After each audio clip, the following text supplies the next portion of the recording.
Mountbatten जो है, Edwina को भेजा गया माउंटबेटन की पत्नी के रूप में, क्योंकि वो ब्रिटिश की एजेंट थी, उसको वो काम करती थी। तो वो आई, फिर इन दोनों को बुलाया शिमला बुला करके नेहरू को उसने कहा कि इस पे साइन कर दो बंटवारे के पेपर पे। उसने कहा कि मैं नहीं कर सकता, मुझे वर्किंग कमेटी में पूछना पड़ेगा। उसने कहा वर्किंग कमेटी को छोड़ो, ये तुम्हारे फोटोग्राफ्स हैं, इंटरनल तस्वीरें वो लीक भी हुई थी, फिर आपने देखी होंगी सोशल मीडिया पे, कुछ तस्वीरें लीक हुई, तो वो उस समय की हैं वो तस्वीरें। वो अब नेहरू घबरा गया, अंग्रेजों का अखबार था, हिंदुस्तान टाइम्स चलता था उस समय, कि या तो तुम सत्ता ले लो या जीरो हो जाओ, तय कर लो तुमको क्या करना है। बोले वर्किंग कमेटी को क्या कहूंगा, वो तुम देखो कैसे हैंडल करोगे, हमें नहीं पता। अब उसने अपनी लाज बचाने के चक्कर में देश के साथ गद्दारी करी। तो ऐसे ही आज भी होता है। ये मैं आपको बात इसलिए बताई क्योंकि ये जो वहां नेता बन के जाते हैं, ये नेता एक भी नहीं है, आपने चुना नहीं इनको, आपका कोई रोल नहीं है उसमें। मीडिया के माध्यम से, अखबारों के माध्यम से छवि बना दी गई है उनकी। जब ऐसी कोई उनसे काम लेना होता है तो उनके सामने दो ही ऑप्शन है, या तो जीरो हो जाओ या फिर सत्ता में बने रहो, गद्दारी करो। जो इनकी बात नहीं मानते वो ऊपर चले जाते हैं। क्यों? क्योंकि लोग उनके साथ नहीं है। और अगर लोग आ जाएंगे, जो आप चुनेंगे जिस नेता को, उसका कोई बाल भी नहीं बिगाड़ सकता, क्योंकि उसको हाथ डालना मतलब शेर के मुंह में हाथ डालना। सुभाष चंद्र बोस को अंग्रेज नहीं भारत में पकड़ा, नहीं उसको जेल में डाला, नजरबंद रखा। क्यों? क्योंकि उसके साथ देश था कि अगर इसको तुमने कुछ किया तो लोग तुम्हारी जड़ों को अभी उखाड़ देंगे। तो ये अगर हम खड़े नहीं हुए लड़ाई लड़ने के लिए तो फिर कुछ नहीं, ऐसे ही चलता रहेगा। उनको क्या दिक्कत है भाई, उद्योगपतियों को, पूंजीवाद को क्या दिक्कत है? पूंजीवाद जो अभी बिस्मिल जी ने लाइन लिखी है, गाने में बज रहा था कि करो शक्ति का विभाजन, मिटे पूंजी का है शासन, बज रहा था ना। तो उनको वो समझ नहीं पूंजी क्या है। आप अगर आज देखोगे भारत के जितने संसाधन हैं, उन संसाधनों पर 80% कब्जा 100 लोगों का है, मात्र 100 लोगों का। बाकी जो 20% में पूरे देश है 140-50 करोड़ का। तो फिर इसमें कोई सुखी, समृद्धि, शांति, वैभवशाली, ये आपको नींद थोड़ी आ जाएगी। हर आदमी परेशान रहेगा इस व्यवस्था में। और जिसको 80% कब्जा है, उसका हमारा है, वो क्यों बदलेगा इसको? है कि नहीं? कुछ सिस्टम के लोग हैं, उनका भी मजा आ रहा है, बंदर मार्ट मची हुई है, तो वो उनको भी दिक्कत नहीं, वो भी कर रहे हैं, इसको चलने दो, वो भी नहीं बदलना चाहते। तो जिनको दिक्कत है वो दम लगाओ और बदल दो, बदलना मुश्किल है नहीं। अब मैं आपको वो बात बता दूं, फिर इसके बाद अगला सेशन लोग साहब आ गए हैं वो लेंगे। ये कि अभी देखो स्वीडन, मतलब भारत जो बृहत्तर भारत है, उसके ट्रेसेस आज भी पूरी दुनिया में मौजूद हैं, जिससे हम गौरवान्वित महसूस करते हैं। मतलब भारत की सीमा कितनी व्यापक रही होगी। तो स्वीडन जो है ना, स्वीडन का अंतिम शिखर, स्वीडन का अंतिम शिखर स्कंद पुराण के नाम से, उसको क्या कहते हैं? स्कैंडिनेविया कहलाया। ये स्कंद पुराण के नाम से लिया है उन्होंने, स्कैंडिनेविया स्वीडन। दूसरा, जहां से आर्कटिक शुरू होता है, उसको जो उपासना का जो स्थल है, उसको उपसला कहते हैं, उसका नाम उपसला है। मतलब आपको मिलकर गजब की भारत पहला भारतीय संस्कृति, भारतीय धर्म, भारतीय ज्ञान, भारतीय विज्ञान। अब कश्यप ऋषि की पत्नी हुई, 2 पत्नी थी उनकी, एक दीति एक अदिति। दीति से दैत्य हुए और उनको दानव बन गए। उन्हीं के नाम पर एक रिवर है, उसका नाम है डैन्यूब रिवर, डैन्यूब पड़ी। तो वहां से मतलब ये जो है ना पूरा सिस्टम, भारत अपने आप में समेटे हुए है पूरी दुनिया का। इसलिए गुप्त काल को कोई भी दुनिया का इतिहासकार उसको काट नहीं पाता लाइन को कि ये स्वर्णिम काल था भारत का। चाहे कितना ही बड़ा क्रिटिक्स हो वो, उसको ये मानना ही पड़ता है कि भारत का स्वर्णिम युग गुप्त काल रहा। फिर उससे जब आप नीचे की तरफ आओगे तो वहां से एक रमणी थी, उससे रोमानिया बन गया। जिसका नाम रोमानिया है। ऋषि से बना रशिया, ऋषि। नीचे आए कंधार का गांधार में बदल गया, है ना। अफगान था उसका अफगानिस्तान कहने लग गए, में बदल गया। फिर आप जो है श्रीलंका, जो जानते हैं भारत का हिस्सा था, काठमंडप नेपाल का, वो काठमांडू बन गया। मलयाचल के झोंके जो आते थे उसको मलेशिया बोलते हैं आज लोग। गरुड़ को जो पूजने वाले लोग हैं वो इंडोनेशिया बन गया। निपुण जो लोग निपुण थे ना, निपुण, वो निपन में बदल गया, अपभ्रंश हो गए। और जो आज भी उसको जापान के नाम से जानते हैं, जापान। ऐसा कोई क्षेत्र नहीं है जहां भारतीयता के ट्रेसेस ना मिलते हो। अमेरिका का मैंने आपको बताया, इसको पाताल लोग कहते थे। और रेड इंडियंस आज भी वहां जो मूल निवासी हैं वो रेड इंडियंस थे वहां पर, उनकी लाश पर खड़ा है अमेरिका। आज तो वहां बहुत कम बचे हैं, वो 10,000 की संख्या में होंगे शायद, बचे हैं पर आज भी। सूर्य के उपासक थे, लाल रंग के होते थे, है कि नहीं। तो ये वो देश है जिसके लिए क्रांतिकारियों ने अपना बलिदान दे दिया। जिनको समझ थी वो चले गए, जो सत्ता के लालची लोग थे उनको शासन में आ गए। फिर राजीव भाई ने अपना जीवन लगाया कि कम से कम आप लोगों की समझ तो बने कि भाई ये भारत है क्या। जब तक आप इसको नहीं समझोगे तो व्यवस्था परिवर्तन नहीं हो पाएगा, तब तक ये हमको समझना पड़ेगा। अब ज्यादा इस पे ना मैं कहते हुए अपनी बात को यही विराम देता हूं और आगे के सत्र का संचालन के लिए रविंद्र भाई से आग्रह करता हूं कि वो इसको विधिवत चलाएं। जय हिंद। डॉक्टर साहब हम सबके बीच हैं और कल जैसे कि आपको बोल दिया गया था कि भाई आप जो है वो प्रश्न उत्तर आपने लिख लिए होंगे ना, वो आप जो है इधर रविंद्र भाई को दे दो। जिनको प्रश्न पूछने हैं, जिन्होंने लिख लिए हैं वो रविंद्र भाई को दे देंगे। जिन्होंने अभी नहीं लिखे हैं, कुछ प्रश्न उनके मन में है, वो लिख लेंगे, बीच में नहीं टोकेंगे। और डॉक्टर साहब हम सबके बीच करतल ध्वनि के साथ इनका स्वागत करेंगे। जय हिंद। धन्यवाद सचिन भाई। भारत की हुंकार है, जनता ही सरकार है। नहीं, अभी सब में बोलने लगे, इसका मतलब अभी डाउट है,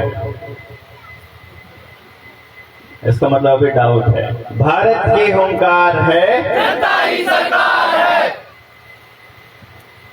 अच्छा, क्या क्या समझ आया अभी तक? कुछ समझ बन रही है थोड़ी बहुत? हाँ जी, कुछ बन रही है, कुछ बन रही है। क्या आप लोगों को क्या लगता है कि जनता सरकार मोर्चा क्या चाहता है? व्यवस्था परिवर्तन। और व्यवस्था आप लोगों ने सुबह मेरे ख्याल से जान ही ली होगी कि आप सुबह से लेकर रात तक आप जो करते हो, कल भी हमने डिस्कशन किया था, यानी आप कुछ भी करते हो उन्होंने पूर्ण रूप से आपको 180 डिग्री उल्टे दिशा में लगा दिया है ना। अब आपको वापस आना है सही रास्ते पर, चाहे खान पान है, चाहे जीवन यापन है, सामाजिक व्यवस्था है, न्याय व्यवस्था है। ये जो वापस आने का क्रम है, जो सही दिशा में जाने का क्रम है, ये बिना समझ के संभव हो पाएगा क्या? नहीं हो पाएगा ना, बिना समझ के नहीं हो पाएगा। समझ के लिए क्या जरूरी है? निरंतर इसके ऊपर बातचीत करना। देखिए, ज्ञान ऑलरेडी हमारे पास किताबों में है, बड़े बड़े ज्ञानियों ने अपनी अपनी वीडियोस में दिया हुआ है। राजीव भाई ने सारा ज्ञान ऑलरेडी दे रखा है। अगर उससे बात बनती तो अभी तक तो व्यवस्था परिवर्तन हो जाता। उन्होंने क्या किया, अपने जीवन काल में एक बीजारोपण किया विचार का, और फिर वो योद्धा तैयार किए जिन लोगों के अंदर वो समझ थी, जो प्रकृति के साथ जुड़े हुए थे, जो सच की लड़ाई लड़ने के लिए तैयार हो सकते थे। आप में से किस किस ने राजीव भाई को सुना है? अब ये देखो जरा, एक बार नजर दौड़ाओ। आप सबने ज्यादातर लोगों ने राजीव भाई को सुना हुआ है। मतलब आप में वो बीज ऑलरेडी वो डाल गए, है ना। अगर उससे व्यवस्था परिवर्तन होती तो हो जाती। और मोर्चे के विचार से जुड़े हुए ज्यादातर लोग राजीव भाई को सुनते हैं, उनके अनुयायी हैं, उनके हिसाब से वो अपना जीवन यापन जी भी रहे हैं।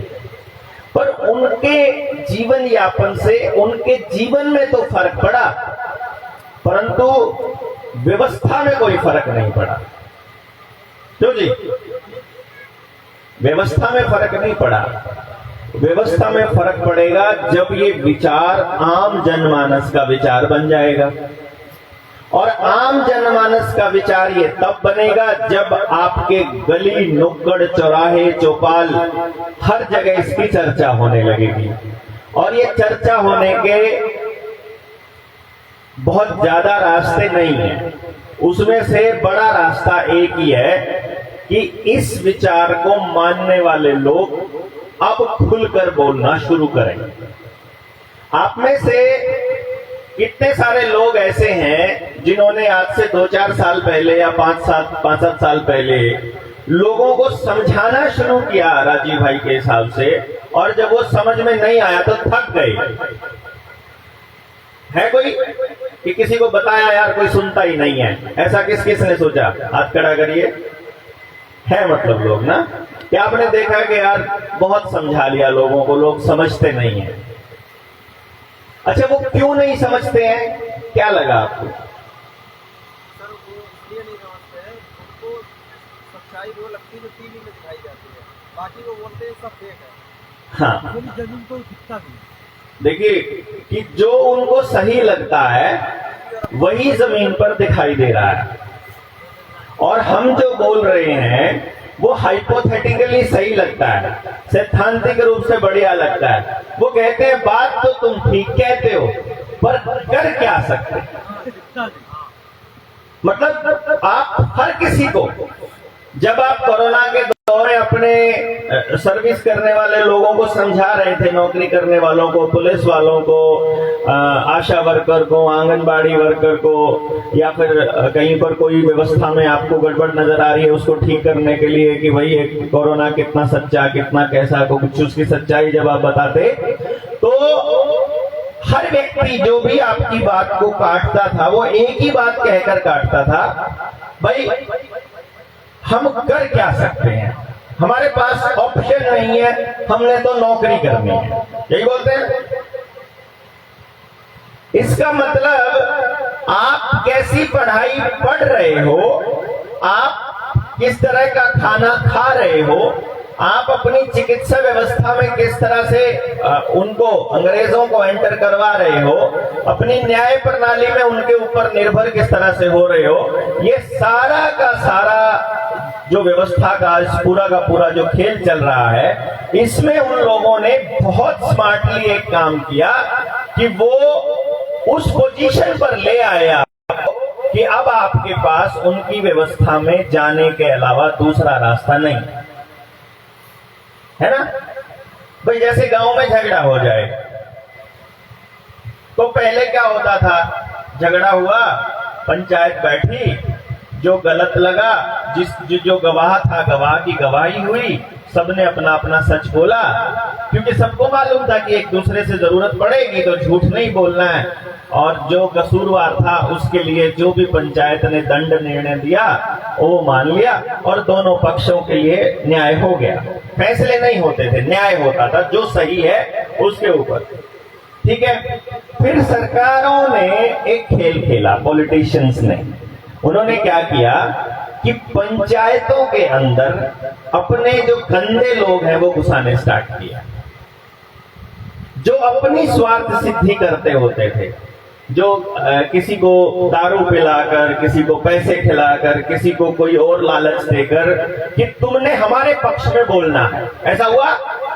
सबके यहाँ ऐसा ही हुआ, क्योंकि इस पे हम बहुत लंबी डिबेट गांव-गांव जाकर के करते आए।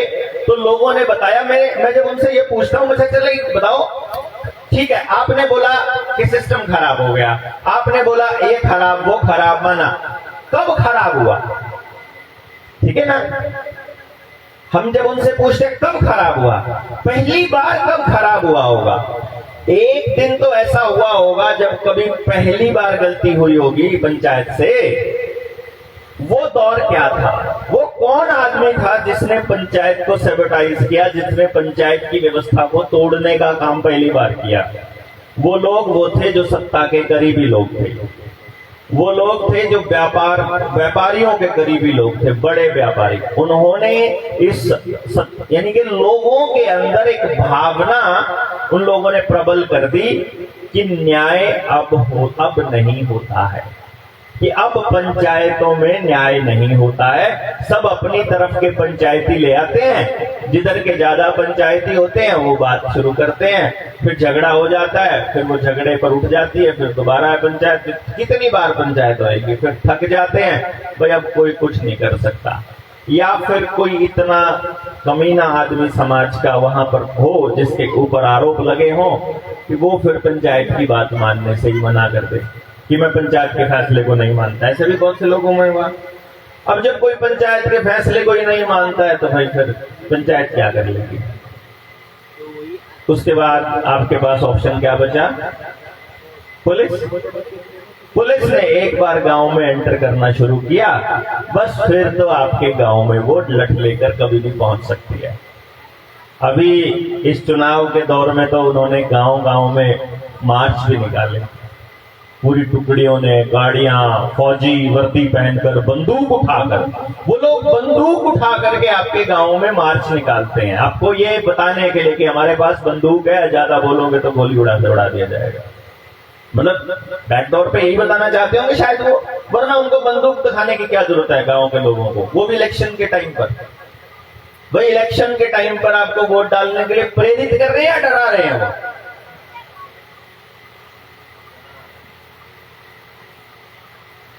तो पुलिस में जब आप अपनी कंप्लेंट लेकर के जाते हैं तो इधर वाले पक्ष से भी पैसा खाते हैं, उधर वाले पक्ष से भी पैसा खाते हैं, वहीं से अगर निपटारा हो। अच्छा, फिर भी आखिर में पंचायत से ही मामला निपटता है।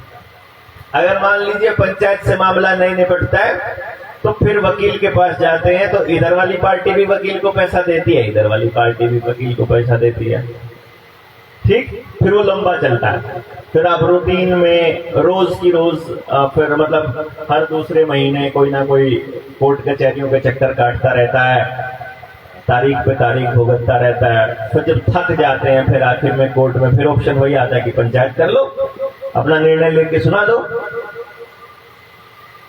और फिर या फिर किसी के पास पैसा बहुत हो तो वो जजेस को है, मैं तो क्यों कहूंगा खरीद लेता, आप खुद ही कह लो। मैं कहूंगा तो बोलेंगे कि ये अदालत की अवमानना कर रहा है कि नहीं? तो मैं नहीं कहूंगा कि वो जज को खरीद लेते हैं, मैं नहीं कहूंगा कि जज बिकाऊ होते हैं, आपको मालूम है होते हैं कि नहीं होते हैं, ठीक। न्याय यहां पर अफोर्डेबल है तो मिलता है, और अमीरों के लिए है, सिर्फ आम इंसान के लिए न्याय नहीं है वहां फैसले। मानते होंगे इस बात को? तो क्या आप ये चाहते हैं कि ये पुलिस वाला जो तंत्र है वो लगातार हम पर डंडे बरसाता रहे? हाँ जी, नहीं। कौन चाहता है कि पुलिस डंडे बरसाते रहे, ऐसे पुलिस का ही तंत्र रहे? कौन चाहता है हमारा तंत्र हो न्याय का? सब चाहते हैं। अच्छा, गांव में जाओगे, अगर आप पूछोगे उनसे कि आपको ये पुलिस वाला डंडा तंत्र चाहिए या व्यवस्था न्याय वाली चाहिए, तो गांव क्या जवाब देगा? अगर बैठकर तरीके से समझाओगे तो उनको भी न्याय ही चाहिए। कोई पैसा वेस्ट करना नहीं चाहता, कोई अपना समय वेस्ट करना नहीं चाहता, तो फिर अड़चन क्या है? आप भी नहीं चाहते हो, गांव वाला भी कोई नहीं चाहता इस व्यवस्था को, तो अड़चन क्या है? अगर आप भी उस इनके खान पान से दुखी हो और वो जो गांव में है वो भी बता रहे हैं कि खान पान खराब हो गया है, वो भी दुखी है, तो फिर अड़चन क्या है?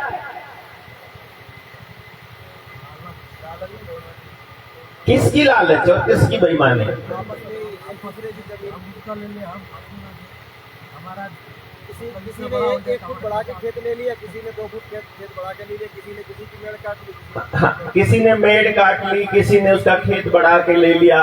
क्यों? The question is why. बेईमानी। हाँ, क्यों बेईमानी? क्यों है? बच्चों को खुश करना। लालच आ चुका है। वो लालच आया, वो लालच क्यों आया? द क्वेश्चन इज कि वो लालच क्यों आया? क्योंकि उसको ये पता है गरीब आदमी पैसा खर्च करने किसके चक्कर में? वो ज्यादा क्यों पाना है?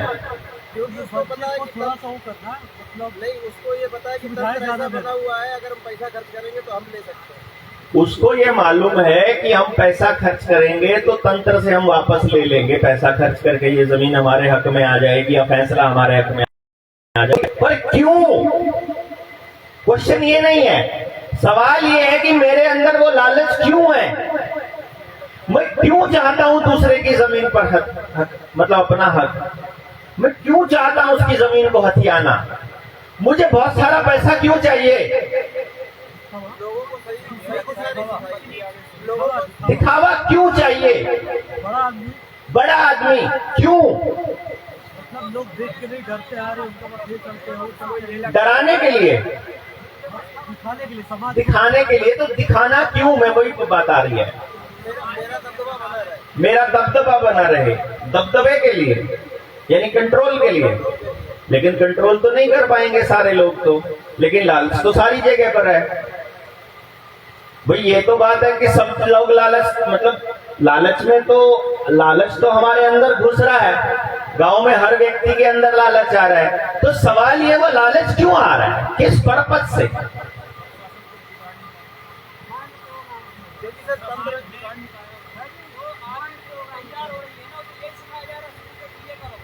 किसको? अगली पीढ़ी को सिखाया जाता नहीं। सिखा कौन रहा है? सिस्टम आपके घर पे आकर नहीं सिखाता है। राजनीतिक व्यक्ति हमारे बीच में घुसे हुए हैं, वो दिखा रहे हैं। हाँ, वो दिखावा करना है। वो भावना किसने डाली? अभी हम लोग ही डालते हैं। नहीं, प्रशासन कभी भी ओपन में ये नहीं कहेगा कि हम आपके साथ हैं।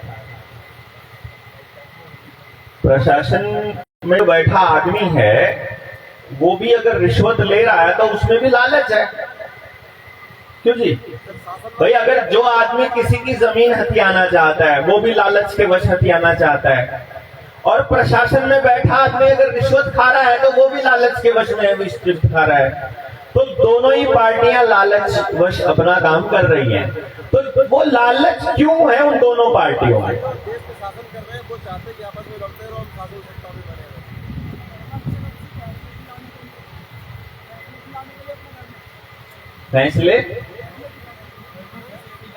फैसिलिटी लाने के लिए। हमको फैसिलिटीज क्यों चाहिए? हाँ, क्यों का जवाब होता है दोस्त। क्योंकि जब आप क्यों के जवाब ढूंढने लग जाओगे तो आपको इसका जवाब मिलेगा। हम पैदा क्यों हुए? हम पढ़ाई क्यों कर रहे हैं? हम ये क्यों कर रहे हैं? अगर इस क्यों का जवाब आपने ढूंढ लिया और उसके एंड में आपका क्या है, जो पैदा होने का पर्पस है, अगर वो हल होता है तो वो तो काम करने में कोई नुकसान नहीं है। सर, हमने अपना कॉन्फिडेंस खो दिया है। कॉन्फिडेंस खो दिया। खुद पे निर्भर होने का, जैसे पहले हम खुद पे निर्भर रहते थे, अब हम ये सोचते हमारा काम कोई दूसरा करे। मतलब हम नियम से काम नहीं कराना चाहते, हम ये चाहते कि हम पैसा दें, हमारा काम। देखिए, जरूरतें बिल्कुल नहीं बढ़ी हैं। पहले जिन घरों में जो लोग नौजवान बच्चे होते थे ना, 15-15 रोटियां खा जाते थे, आजकल 2 भी नहीं खाई जाती हैं। तो जरूरतें तो घटी हैं, ठीक है ना? मतलब जितना घी पहले खा जाते थे, जितना मीठा पहले खा जाते थे, वो नहीं खाया जाता है। शरीर को जो चाहिए वो घटा है, बीमारियां बढ़ी हैं। बात यह है दोस्तों, जब हम ये कहते हैं कि जनता सरकार मोर्चा जब आपको जगा रहा है, तो आपके अंदर वो बात जानी चाहिए ना, आपके अंदर जानी चाहिए।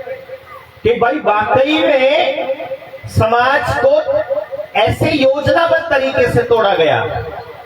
वो समझ में आना चाहिए कि आप परेशान क्यों हैं, डरे हुए क्यों हैं, अकेले क्यों हैं, क्योंकि आप वो नहीं कर रहे जो परमात्मा आपसे करवाना चाहता है। और परमात्मा आपसे क्या करवाना चाहता है, ये बात आपको ढूंढनी है। हमें ये बोलना है। आप पैदा क्यों होते हैं? अगर कोई ये बोले कि आप बच्चे पैदा क्यों करते हो, भाई जरा बताओगे? अपना अपना वंश आगे बढ़ाने के लिए। अपना वंश आगे बढ़ाने के लिए। घर द्वार देखने के लिए, समाज को देखने के लिए, अपना घर संभालने के लिए। नहीं, बच्चे पैदा करने का समाज को दिखाने का तो कोई रोल नहीं है। अपना वंश अपना वंश आगे बढ़ाना। अपना वंश आगे अपना वंश आगे किस लिए बढ़ाना होता है? सर लोगों को पता ही नहीं है। अब सर पहले राजा महाराजा होते तो उनको समझ में आता था कि अपना राजशाही शासन आगे ले जाना है, तो उनको राजशाही नहीं, मैं तो राजा भी नहीं हूँ, आप तो राजा भी नहीं है, हम एक बहुत आम से नागरिक हैं और कोई नहीं जानता हमको। फिर भी बच्चा पैदा करने वाली प्रोसेस के विषय में तो आपको भी नहीं बताया जाता, इवन किसी जानवर को भी नहीं बताया जाता, वो भी बच्चा पैदा करता है। ये एक बिल्कुल प्राकृतिक प्रक्रिया है, संतान पैदा करना, और इसको आपको समझना पड़ेगा। जीवन जो हमको मिला है, परमात्मा ने जो हमको दिया है, हम जीना चाहते हैं। सांस आप रोक कर देखिए, थोड़ी सी देर के बाद, मतलब 1 मिनट के बाद आप जब सांस लेना मुश्किल हो जाएगा तो आप कुछ भी करेंगे सांस लेने के लिए, है ना, जीने के लिए। और कोई भी आदमी समय से पहले नहीं मरना चाहता, मतलब समय से पहले क्या, वो कभी नहीं मरना चाहता। वो सोचता है कि अगर मैं सालों साल जिंदा रहूं तो मजा आ जाए, अमर होना चाहता है अगर देखा जाए तो। अब उसको ये मालूम है, हर जीव को ये मालूम है कि मेरी एक आयु सीमा है, मैं इतने साल से ज्यादा जिंदा नहीं रहूंगा, लेकिन फिर भी वो जिंदा रहना चाहता है। तो उसने, प्रकृति ने एक व्यवस्था बनाई उसके बीज के निर्माण की। हर एक जीव का बीज बनेगा, वो बीज में उसका पूरा का पूरा इंफॉर्मेशन, यानी जब मेरा बीज बनेगा तो उस वक्त तक मेरे पुरखों का जितना ज्ञान है वो सारा मेरे डीएनए के अंदर कोडिंग में आ जाएगा, और वो डीएनए के थ्रू और उस बीज के थ्रू वो अगली जनरेशन तक जाएगा। मेरा जो पर्पज है जीने का, मेरा जो पैदा होने का पर्पज है, वो है कि जो मुझे मेरे पुरखों से मिला उसको बेहतर बनाकर मैंने अगली पीढ़ी को पास ऑन करना है, पास ऑन अगली पीढ़ी को। और वो इंफॉर्मेशन जो स्टोर होती है, वो जैसे चिप के अंदर इंफॉर्मेशन स्टोर हो जाती है, वैसे हमारे बीज में, हमारे डीएनए में स्टोर होती है। तो वो अगले पीढ़ी को देता है आदमी, ठीक है। इसीलिए आदमी कहता है कि हम जो कर रहे हैं अपनी अगली पीढ़ियों के लिए कर रहे हैं। इसीलिए दादा को बेटे से भी ज्यादा प्यारा पोता होता है, क्योंकि उसको पता है कि ये वाली इंफॉर्मेशन जो मेरे पास थी वो मेरे बेटे के पास है, जो बेटे वाली और मेरे वाली, हम दोनों की इंफॉर्मेशन पोते के पास है। यानी कि पोता को वो कहते हैं कि ये ब्याज है, कि मूल से ज्यादा प्यारा ब्याज होता है। इस तरह की भाषा का इस्तेमाल किया, बोलते हैं कि नहीं बोलते हैं? मतलब जो अगली पीढ़ी है वो हमारा पूरा ज्ञान लेकर के आगे बढ़ रही है। अब इस आगे लेके जाने वाली प्रोसेस में आदमी ये चाहता है कि मेरी जो अगली जनरेशन है उसको समाज में एक जगह मिले। आई बात समझ में? जितनी भी कोशिश मैं आपसे पूछ रहा, क्यों आपको पैसा चाहिए? पैसा क्यों चाहिए? क्योंकि आपको रुतबा दिखाना है। क्यों दिखाना है? आपको पावर चाहिए। क्यों चाहिए? पावर हो, पॉलिटिक्स हो, पैसा हो, बड़ा घर है, बड़ी गाड़ी है, सुंदर कपड़े हैं, वो क्यों? क्योंकि उससे आप समाज में एक जगह आपको मिलेगी, ऐसा आपके दिमाग में प्रचारित करके इन लोगों ने बीज अंकुरित कर दिया। आपके दिमाग में डाल दिया, टीवी के माध्यम से, अखबार के माध्यम से। क्यों? अभिनेता आएगा वो ऐसे कपड़े पहन के आएगा, अभिनेत्री ऐसे कपड़े पहन के आएगी, तो अगली जनरेशन सोचेगी कि ये लोग जो फेमस है ना, ये ऐसे कपड़े पहनते हैं इसलिए फेमस है। ये लोग इतने अमीर है ना, ये ऐसे कपड़े पहनते हैं इसलिए अमीर है।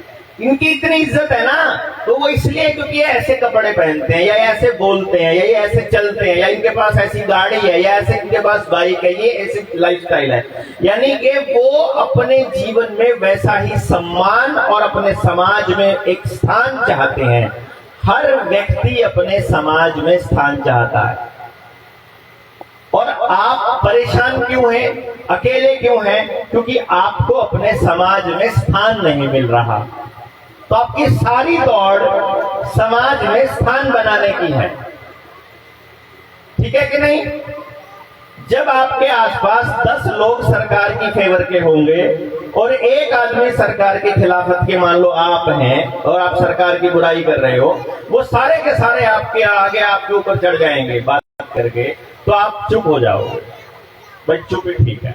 क्यों? क्योंकि आप उनसे लड़ाई बजाना नहीं चाहते। आप चाहते हो कि समाज में इनके साथ रहना है, तो अपना चुप रह के गुजारा कर लो।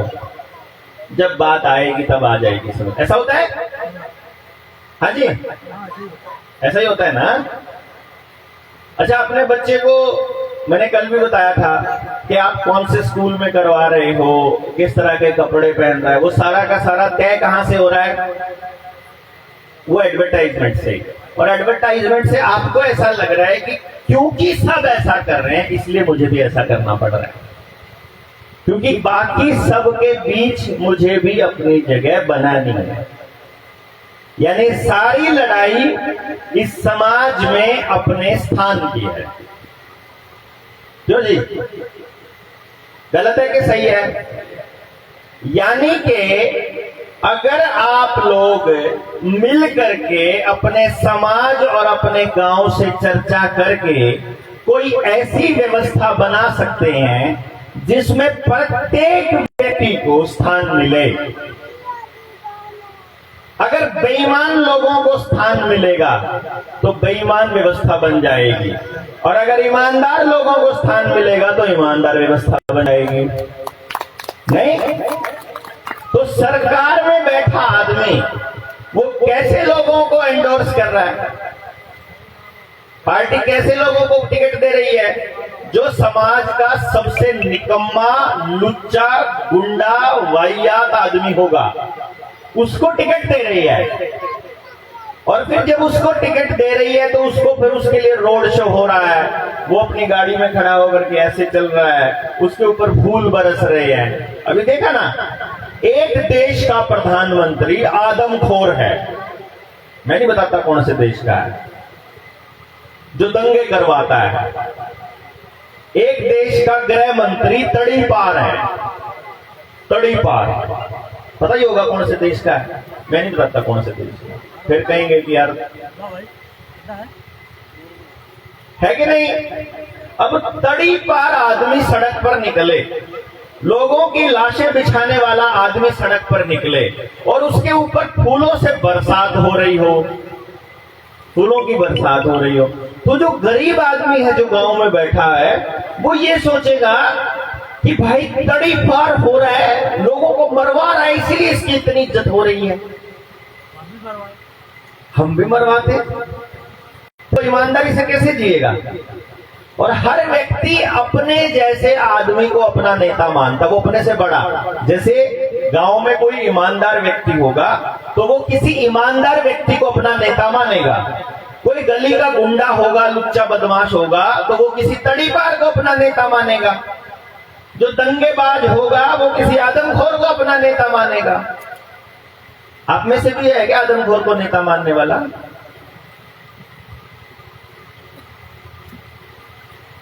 मतलब गंदा आदमी गंदे आदमी को, बड़े गंदे आदमी को अपना नेता मानेगा, है ना?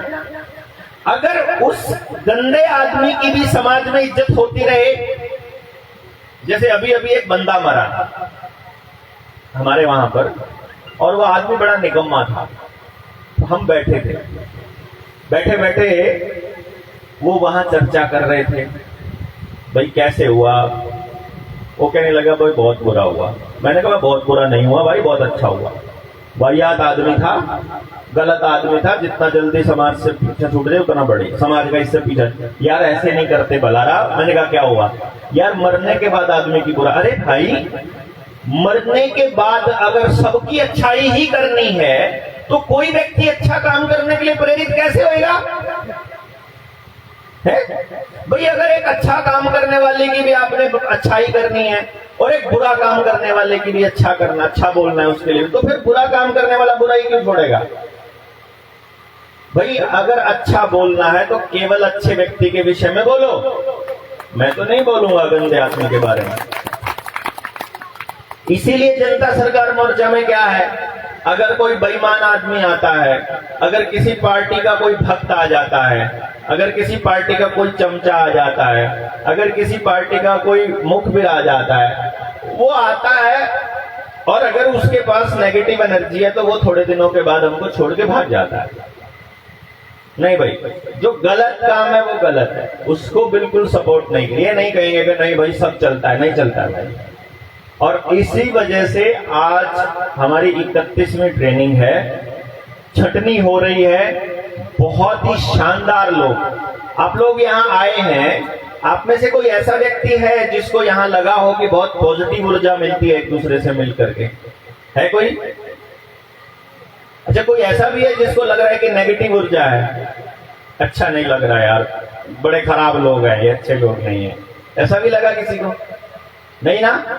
तो जहां अपने वहां उस समाज में जगह नहीं मिल रही है और यहां अगर हमारे को एक दूसरे के बीच स्पेस मिल रहा है तो एक शांति का अनुभव होगा, है ना? यानी जितनी भी ट्राई चल रही है समाज में, किस चीज के लिए चल रही है?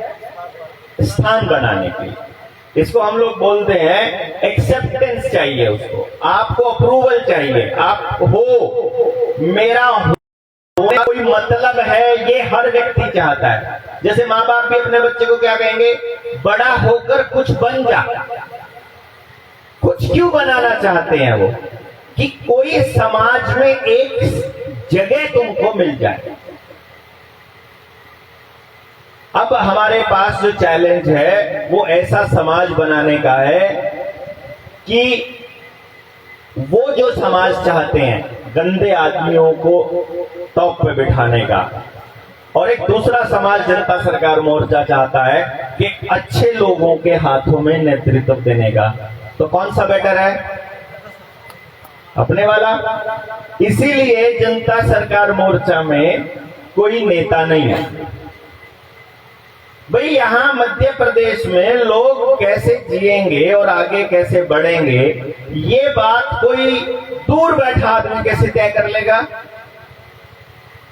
वो तो वहीं के लोग तय करेंगे। तो आप अपने अपने क्षेत्र में जहां आपकी लीडरशिप नहीं है, वहां आप मिल करके जब काम करोगे तो आपको अपने आप पता चल जाएगा कौन लीडर बनने लायक है। तो जी रहेगा ना।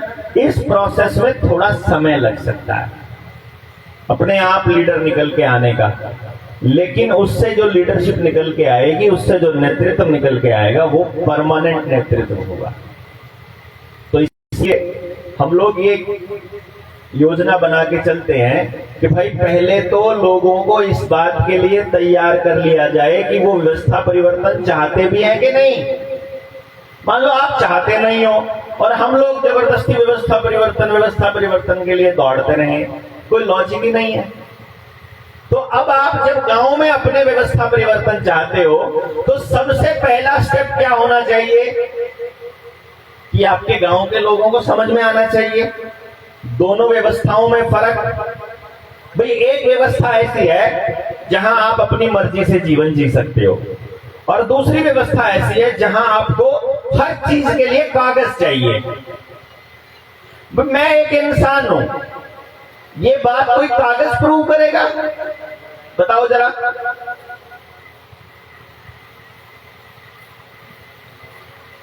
मेरे पास मान लो आधार कार्ड नहीं है, मेरे पास कोई दूसरा कागज नहीं है, मुझे हर काम करने के लिए एक पेपर चाहिए। मुझे रेडी पटरी लगानी है, रेडी पे काम मतलब लगानी है, अपनी कोई दुकान खोलनी है तो लाइसेंस चाहिए, मुझे गाय पालनी है तो लाइसेंस चाहिए, मुझे कुत्ता पालना है तो लाइसेंस चाहिए, मुझे खेत में हल चलाना है तो लाइसेंस चाहिए, मुझे ट्रैक्टर चलाना है, कार चलानी है तो लाइसेंस चाहिए, है कि नहीं? फिर जो भी काम करना है मुझे कागज चाहिए। वो कागज कौन अप्रूव करके देता है? वही लुच्चा गुंडा आदमी है। हमें गुंडों से, हमें बदमाश लोगों से लाइसेंस चाहिए। अब मैं अपने पिताजी की संतान हूं, इसके लिए मुझे कोई कागज की जरूरत है? या मेरे संतान है, मेरा बच्चा है, मैं उसका पिता हूं, इसको करने के लिए उनसे लाइसेंस लेना पड़ेगा। लेकिन ये कह रहे हैं कि आपको लेना पड़ेगा, ये कह रहे हैं कि आपको जन्म प्रमाण पत्र बनवाना पड़ेगा, और आप जन्म प्रमाण पत्र नहीं बनवाओगे तो मतलब आप हो ही नहीं, इसका मतलब तो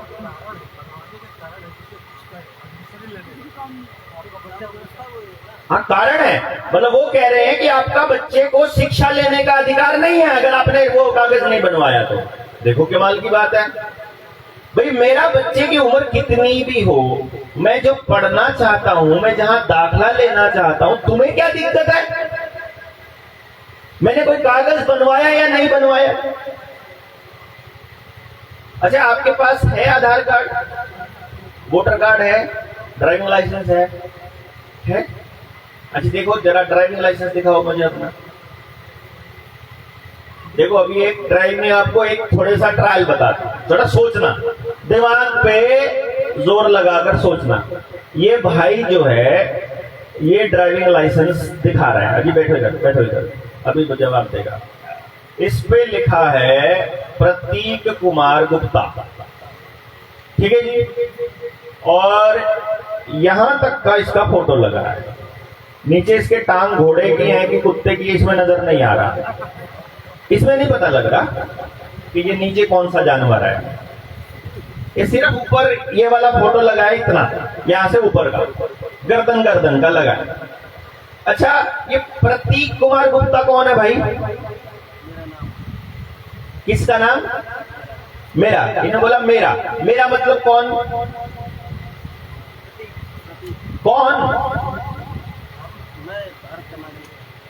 नहीं, भारत का नागरिक छोड़ो, किसका नागरिक वो नहीं, कौन? प्रतीक कौन? ये जो सामान रखा है यहाँ, आप लोग इसको क्या बोलते हो? आप इसको शरीर बोलते हो ना, मैं इसको सामान बोल रहा हूं। इस सामान में प्रतीक कहां है?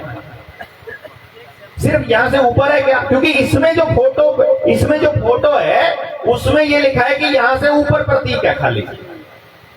देखो इसका तो ये मतलब है ना भाई, गौर से देखना इसको, इसमें जो फोटो है वो यहां से ऊपर का है, तो ये कह रहा है कि यहां से ऊपर का प्रतीक है, ये कह रहा है मैं प्रतीक हूं। अब मैं इसमें पूछ रहा हूं कि इसमें प्रतीक कहां है? ये उंगली में प्रतीक है क्या? पैरों में है प्रतीक? नहीं, इसके हिसाब से नहीं, तुम बताओ पहले तुम अपना बताओ, इसको तो हम देख लेंगे, पहले अपना बताओ कहां है प्रतीक? बॉडी के हर पार्ट में, ये कह रहा है बॉडी के हर पार्ट में प्रतीक है, पूरी बॉडी प्रतीक है। लेकिन इसमें जो फोटो है वो तो सिर्फ इस बॉडी का है, ये बॉडी प्रतीक है या इसके अंदर कुछ है जो प्रतीक है?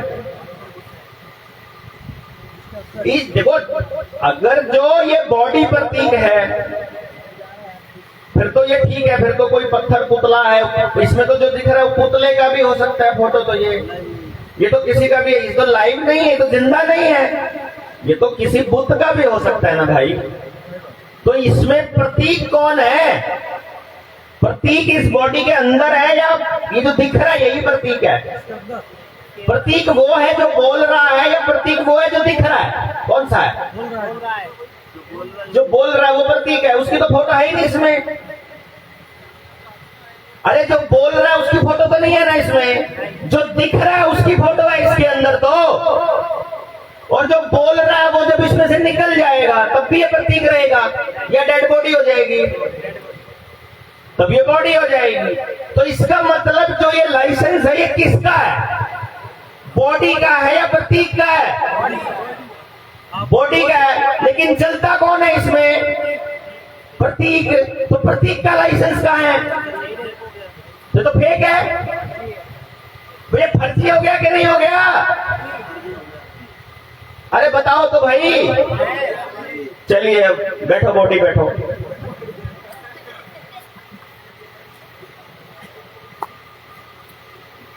भाई जरा मैंने कोई गलत बात तो नहीं कही।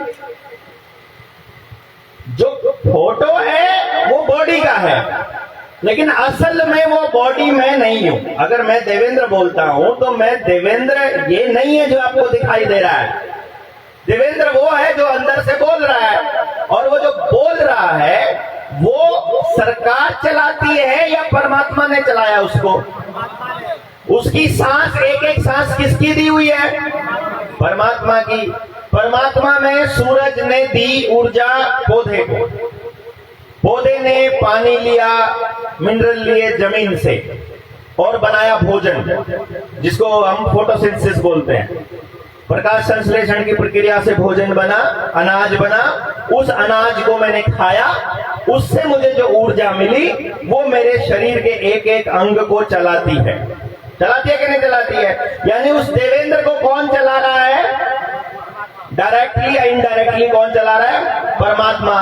तो क्या उस देवेंद्र को किसी भी आदमी की परमिशन की जरूरत होनी चाहिए?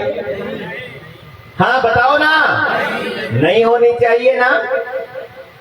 जब उसको कोई आदमी चला ही नहीं रहा। लेकिन ये सरकार क्या कह रही है कि पहले तुम बहुत मरते थे, जब से हमने तुमको पैदा होते ही इंजेक्शन देना शुरू किया तो तुम बचना शुरू हुए, इसलिए तुम्हारी जिंदगी हमारे पास गिरवी होनी चाहिए। तो तुम जो करोगे हमारे हिसाब से करोगे, क्योंकि तुम्हारी जिंदगी हमारी देन है। वो ऐसा बोल रहे हैं। वो कह रहे हैं तुमको परमात्मा ने जिंदा नहीं रखा हुआ, तुमको हमारे इंजेक्शनों ने जिंदा रखा हुआ। ये तंत्र ऐसा बोल रहा है।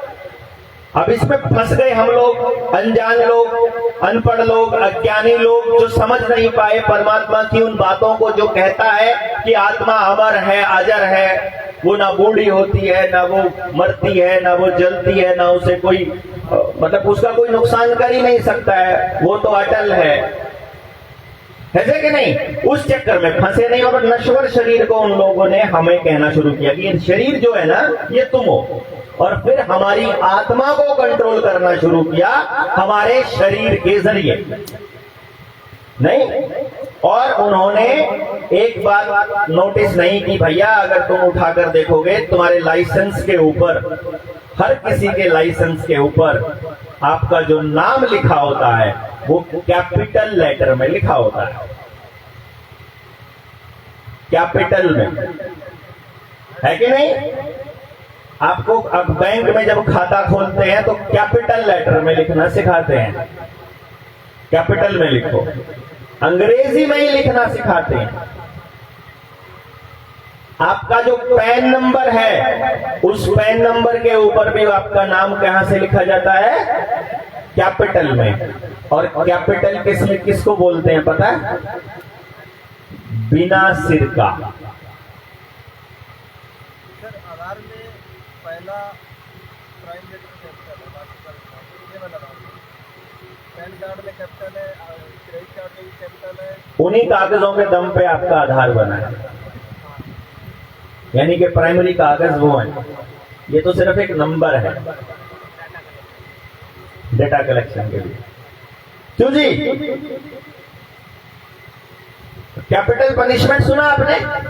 जैसे कोई जज है, जब वो फांसी तोड़ता है या सर कलम करने का जब कोई आदेश देता है तो उसको कैपिटल पनिशमेंट बोलते हैं, यानी बिना सिर का धड़।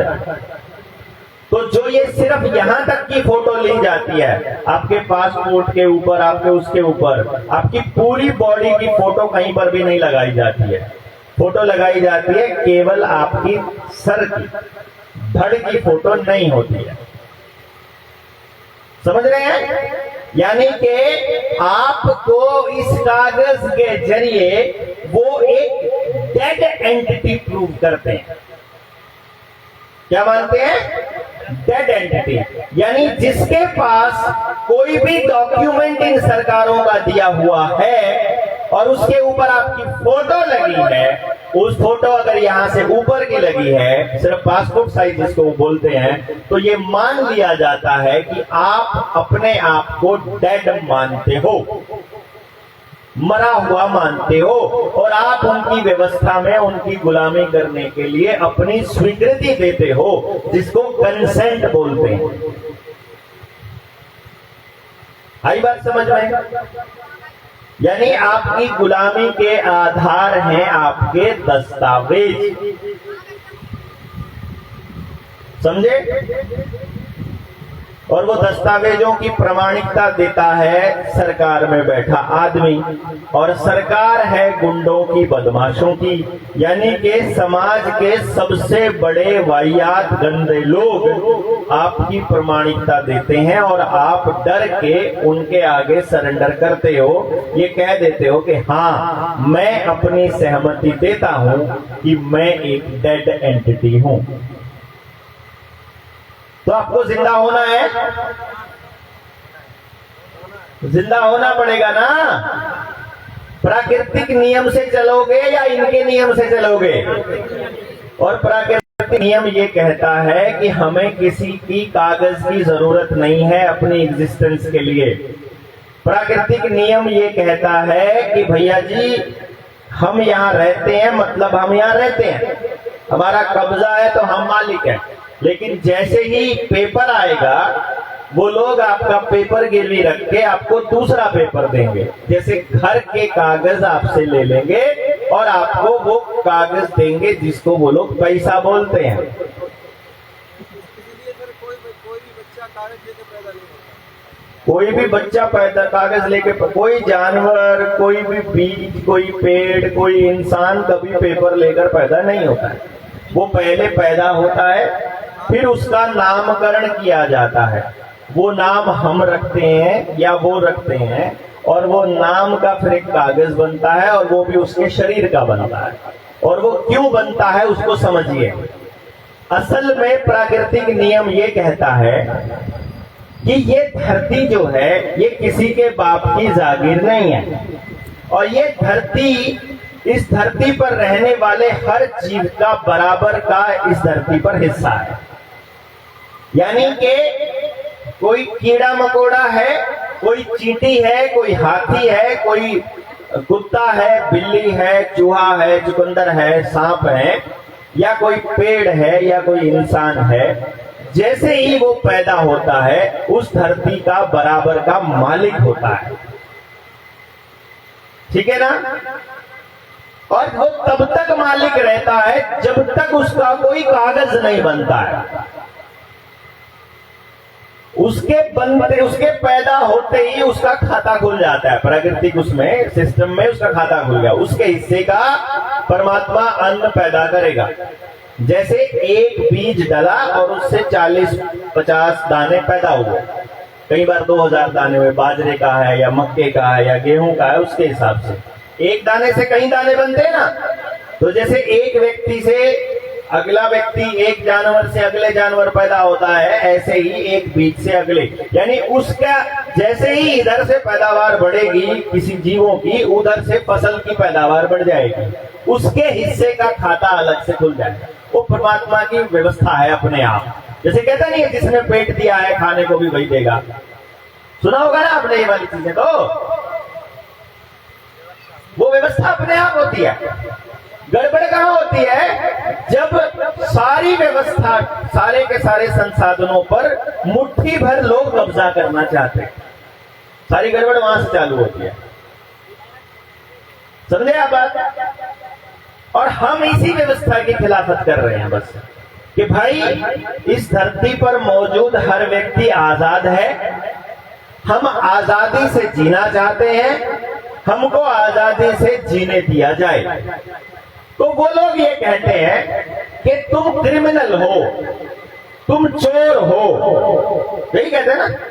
वो क्या कहते हैं, सब्सिडी ले रहे थे, हमने जब से आधार कार्ड बनवाया है तब से सब्सिडी इतनी कम हो गई, तब से लूट इतनी कम हो गई, तब से अनाज इतना कम हो गया, तब से इतनी रिश्वतखोरी कम हो गई, तब से इतना भ्रष्टाचार कम हो गया। यानी वो इनडायरेक्टली ये कह रहे हैं कि जिसके पास आधार कार्ड नहीं है वो चोर है, जो सीसीटीवी कैमरे के अंदर नहीं आना चाहता वो चोर है, जो हमारी व्यवस्था में नहीं आना चाहता वो चोर है, ऐसा कह रहे हैं। हम कह रहे हैं कि नहीं, हम चोर नहीं हैं, हम प्राकृतिक व्यवस्था से चलने वाले लोग हैं। तो अपनी जो व्यवस्था है वो प्राकृतिक व्यवस्था है, जिसके लिए किसी डॉक्यूमेंट की आवश्यकता नहीं है। हमने यहां आपसे फॉर्म नहीं भरवाया कि आप कौन सी जात के हो, आपका क्या काम है, आप क्या करने के लिए आए हो। हमने आपको बुलाया, आप आए, आपने चर्चा की, जो सहमत हैं वो हमारे साथ आगे बढ़िए, जो सहमत नहीं है अगली बार के लिए हमारे साथ मत आइए, ठीक है। जो उनकी कागज वाली व्यवस्था में जाना चाहते हैं वो जाइए, जो प्राकृतिक व्यवस्था में आना चाहते हैं वो आइए, जो कुदरती नियम और कुदरती संविधान को मानना चाहते हैं वो जनता सरकार मोर्चा के साथ आ जाओ, जो गुलामी की व्यवस्था में जाना चाहते हैं उधर चले जाओ। उनकी एक सरकार है, इधर से हमारी जनता ही सरकार है, इधर से हमारी एक सरकार है। तो हमारी सरकार बनेगी या उनकी, तो जब ज्यादा लोग हमारी सरकार को सपोर्ट करने वाले हो जाएंगे, उनकी सरकार किसी काम की नहीं रहेगी, अपने आप ही ऑटोमेटिक खत्म। और आपने ये व्यवस्था देखी है, आपके गांव में कभी आपने ऐसा दौर देखा है जब पुलिस वाला गांव में एंटर करने से पहले गांव वालों से परमिशन लेता हो? किसी ने देखा है? 1 2 3 ऐसे लोग हैं, इसका मतलब जिन्होंने ये व्यवस्था देखी है कि पुलिस गांव में एंटर नहीं कर सकती गांव से पूछे बिना। इसका मतलब जनता की सरकार थी वहां और पुलिस वहां पर आउटसाइडर थी। अब पुलिस ने ये डिक्लेयर कर दिया कि पूरा गांव चोरों का है, तो वो किसी के भी घर में घुस जाती है। तो क्या आप इसके लिए अपनी कंसेंट देते हो, अपनी सहमति देते हो? क्या नहीं दे रहे हो तो फिर इसके लिए तो आपको संगठित हुए बिना काम चलेगा नहीं। पेपर में वो लोग आपसे बिना पूछे नहीं आ सकते। देखो, कायदा कानून कुछ और कहता है। किस किस को पता है कि अभी 3-4 दिन पहले 17 तारीख, कब, कितनी तारीख को? 17 को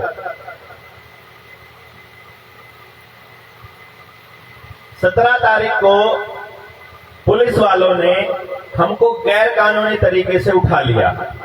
किस किस को पता है? अब 5-5 लोगों ने हमारे हाथ पैर बांधकर हमको पीटा, सिर्फ ये कह करके कि तुमको नेता बनाएंगे, तुमको सबक सिखाएंगे। ये सोचकर कि ये आदमी डर जाएगा तो बाकी लोग भी डर के अपने घरों में दुबक जाएंगे। अब पुलिस मैनुअल क्या कहता है, सिद्धांत क्या कहता है कि थाना पब्लिक की जागीर है, कोई भी आदमी वहां जा सकता है, अपनी बात रख सकता है। पुलिस का जो इंस्पेक्टर है वो हमारा नौकर है, मालिक सवाल पूछ सकता है, उसका जवाब उसको देना होगा।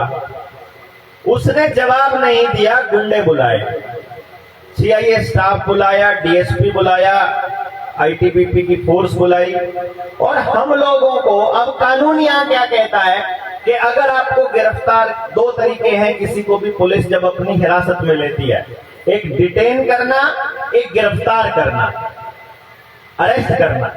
अरेस्ट करने के लिए कोई ना कोई ऐसा जुर्म किया हुआ होना चाहिए जिसकी सजा कम से कम 7 साल हो, और अगर आप कोई ऐसा कार्य कर रहे हो जिसकी सजा 7 साल से कम नहीं है, 7 साल से कम है, तो फिर वो आपको उसी टाइम पर डिटेन करेंगे। अगर कोई ऐसा लग रहा है कि शांति भंग हो रही है तो वो आपको हिरासत में लेंगे, 3-4 घंटे के बाद आपको छोड़ देंगे।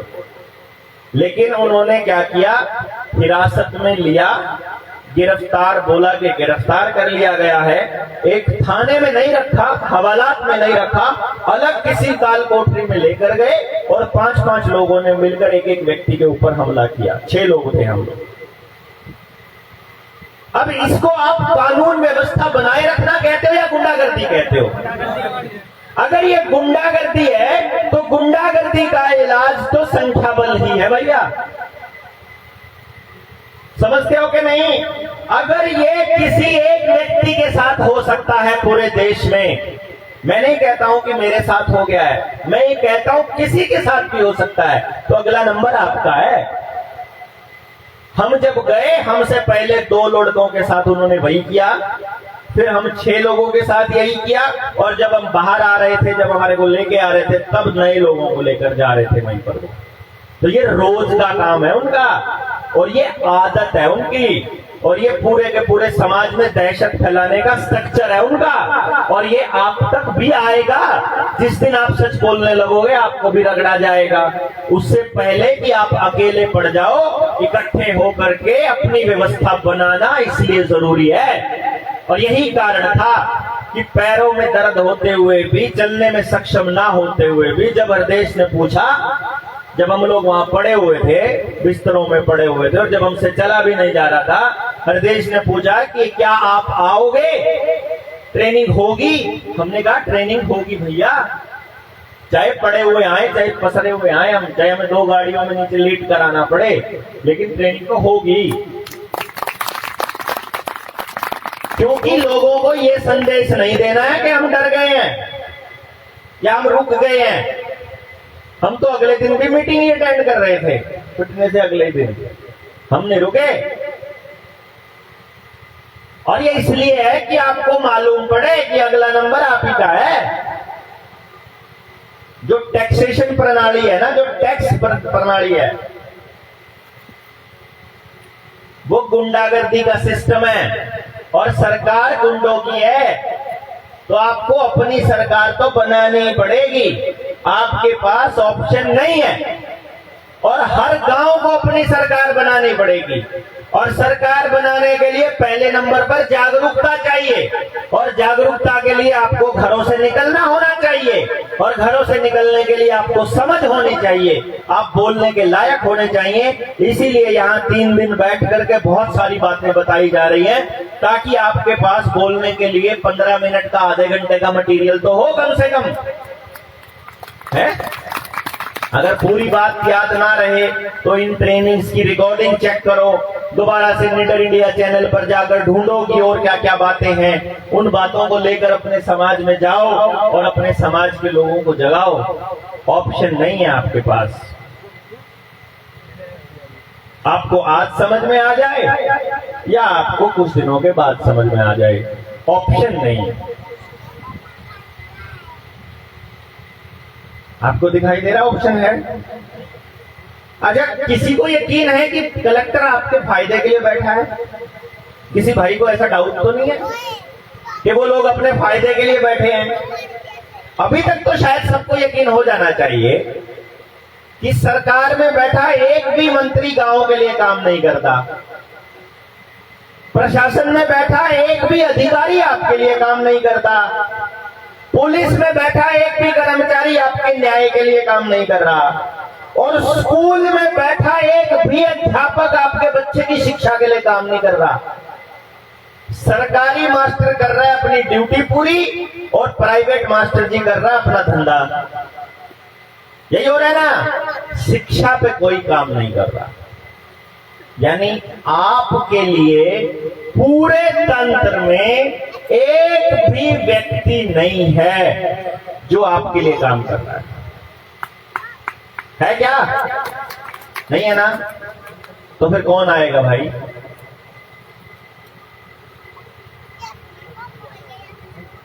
भाई आपने देखा सरपंच भी अपने पैसे खाने के लिए काम कर रहा है, पटवारी अपने पैसे खाने के लिए कर रहा है, पुलिस वाला अपने पैसे खा रहा है, बिजनेसमैन अपने पैसे खा रहा है। क्यों जी? हर कोई देखो तेरा नजर दौड़ा के, ये तो हमारा चल कैसे रहा है हमें नहीं पता, वरना हर व्यक्ति एक अलग प्रोपेगेंडा में चल रहा है। नहीं,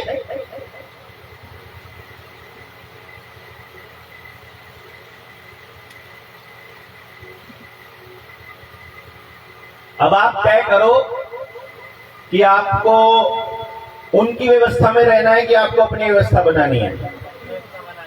बताइए, बनानी पड़ेगी ना।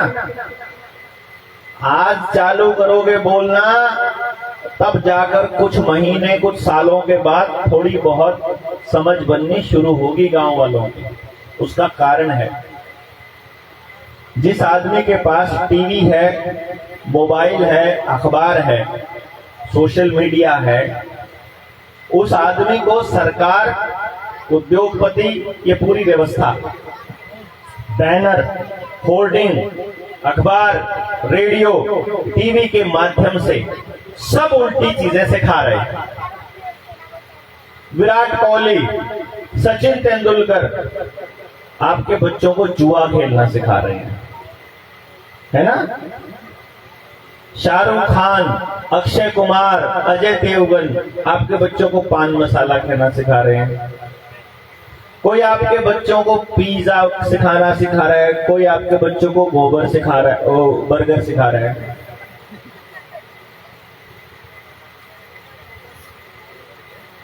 है ना? एक कह रहा है कि टॉयलेट क्लीनर पियो, जिसको वो कोल्ड ड्रिंक बोलते हैं, टॉयलेट क्लीनर ही है।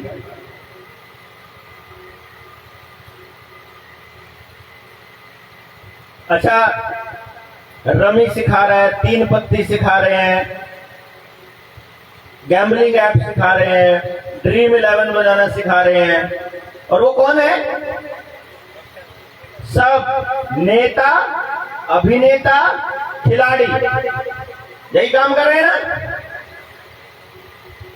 जो भी चीज टीवी में एडवर्टाइजमेंट आती है, जिस भी चीज की अखबार में और टीवी में ऐड आ रही है, वो समझो आपका सत्यानाश करने के लिए आ रही है।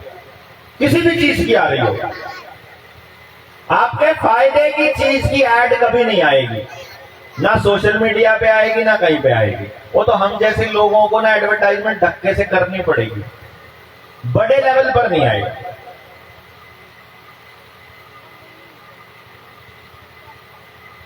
तो अगर वो कह रहे हैं कि आज का युग विज्ञान और तकनीकी का युग है, तो वो झूठ बोल रहे हैं। विज्ञान और तकनीकी ये नहीं है कि आप पूरा दिन लैपटॉप के ऊपर बैठे रहो। विज्ञान ये कहता है कि आपको आधे घंटे 1 घंटे से ज्यादा तो उधर कुर्सी पर किसी खास स्क्रीन के सामने बैठना ही नहीं चाहिए। विज्ञान तो ये कहता है कि स्क्रीन के अंदर इतने रंग हैं और ऐसा माइंड कंट्रोल डिवाइस है कि आप अपनी मर्जी से कभी कुछ सोच ही नहीं पाओगे जो आदमी मोबाइल पे लगा हुआ है। विज्ञान तो ये कहता है कि ये असल में इतना खतरनाक डिवाइस है, अपने बच्चों को जहर की पुड़िया दे दो मोबाइल पकड़ाने से बढ़िया। तो विज्ञान तो ये कह रहा है, लेकिन सरकार कह रही है कि आपको तो एजुकेशन जो है मोबाइल पर ही मिलेगी, आपका तो खाता मोबाइल से ही ऑपरेट होगा, आपका तो जीवन मोबाइल के बिना संभव ही नहीं है। सरकार तो ऐसा बोल रही है, लेकिन विज्ञान ये कह रहा है कि ये तो नुकसान की चीज है ना। विज्ञान कह रहा है कि आप अपने शरीर का जितना इस्तेमाल करोगे, मांसपेशीय ऊर्जा का जितना इस्तेमाल करोगे, आप उतने हेल्दी रहोगे। लेकिन सरकार कह रही है आप बाइक पे चलो, आप कार में चलो, आप इलेक्ट्रिक कार खरीदो, आप कुछ भी खरीदो, पैदल मत चलो। अभी वो कह रहे हैं कि यार साइंस ने कितना काम आसान कर दिया। अच्छा, क्या काम आसान कर दिया? वो बोले कि काम आसानी से हो जाता है, मतलब मांसपेशीय ऊर्जा का इस्तेमाल नहीं करना पड़ता, मतलब आप बीमार रहने के लिए तैयार हो जाते हो। नहीं, फिर फटाक से पहुंच जाते हैं। कहां पहुंच जाते हैं? किसी दूसरी जगह। कहां? वो बोले अगर ये नहीं होता तो हम इधर चंडीगढ़ से यहां क्यों आते? अगर गाड़ियां नहीं बनी होती तो, अगर गाड़ियां नहीं होती तो पर्यावरण का इतना सत्यानाश नहीं हुआ होता, तो आपके यहाँ पर कंपनियां भी नहीं आई होती, तो आपका गांव भी नहीं उजड़ा होता, तो हमको भी यहाँ आने की जरूरत नहीं थी, है? जरूरत ही नहीं थी। विज्ञान ये कहता है कि जिस जीव को एक जगह से दूसरी जगह जल्दी जाना पड़ेगा, उसको पंख दिए हैं परमात्मा ने। जिसको ट्रैवल करना होता है ना, उसको पंख दिए हैं ऑलरेडी। जिसको तेज दौड़ना है उसको चीते को दिया है ऐसी मांसपेशियां कि वो दौड़ सकता है 140 मील प्रति घंटा की स्पीड से। समझे कि नहीं समझे जी? जिसको जैसी जरूरत है वैसा दे रखा है। आदमी को अगर 2 टांगे दी हैं और आदमी की स्पीड अगर 5 किलोमीटर प्रति घंटा की है, तो सूर्योदय से लेकर सूर्यास्त तक वो कितनी दूरी तय करके वापस आ सकता है, वो तय कर लो। बीच में खाने का तय कर लो, आराम का तय कर लो। सूर्योदय से सूर्यास्त तक 12 घंटों में से 4 घंटे निकाल दो, 8 घंटे बचे।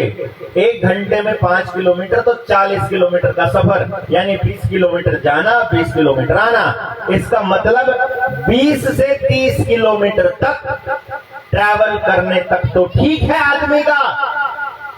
शाम को लेकिन अपने घर आना चाहिए सूर्यास्त से पहले। ये नियम है प्रकृति का। आपको टांगे दी हैं, इसका मतलब ये है। अगर आपको 100-100 किलोमीटर, 500-500 किलोमीटर जाना पड़ता तो आपको पंख दिए होते। आदमी ने प्रकृति का हरासमेंट करके सड़कें बनाई। पहाड़ तोड़ना पड़ता है तब जाके सड़क बनती है, पेड़ काटने पड़ते हैं तब सड़क बनती है। वो जो गाड़ियां बनती है उसके लिए आपको जंगल के जंगल नष्ट करने पड़ते हैं, तब जाकर के वो लोहे की खदानें निकलती हैं, तब वो कोयला निकलता है, बिजली बनती है, उस बिजली से कारखाने चलते हैं, उससे इलेक्ट्रिक सामान बनता है। फिर उसमें चिप के अंदर लोहा भी इस्तेमाल होता है, एल्युमिनियम भी होता है, उसमें निकल भी होता है, उसके अंदर गोल्ड भी इस्तेमाल होता है। ये बनाने में गोल्ड भी इस्तेमाल होता है, उसके लिए जंगल काटने पड़ते हैं। ये पूरा प्रकृति का विनाशकारी मतलब उसकी हालत करते हैं वो लोग। तब जा करके वो लोग वो चीज लेकर के आते हैं जिसको वो तरक्की कहते हैं, और वो तरक्की नहीं है, वो असल में विनाश है। अभी ये नहरों को भी पक्का कर रहे हैं ताकि जमीन में नीचे पानी ना जाए, ताकि आपका अंडरग्राउंड पानी और नीचे चला जाए, ताकि ट्यूबवेल के ऊपर आपकी निर्भरता बढ़ती जाए, ताकि पीने का पानी बिजली के बिना ना मिले और बिजली प्राइवेट कंपनियों के पास हो, तो फिर आपके कंट्रोल में हो। फिर वो ये कहेंगे आपके इस गांव में पानी नहीं मिलेगा, अगर आपको पानी और सुविधा चाहिए तो वहां चलिए जहां हमने आपके लिए कबूतर खाने बनाए हुए हैं। एक एक गांव को बसाने के लिए एक एक ग्रुप हाउसिंग सोसाइटी बहुत है।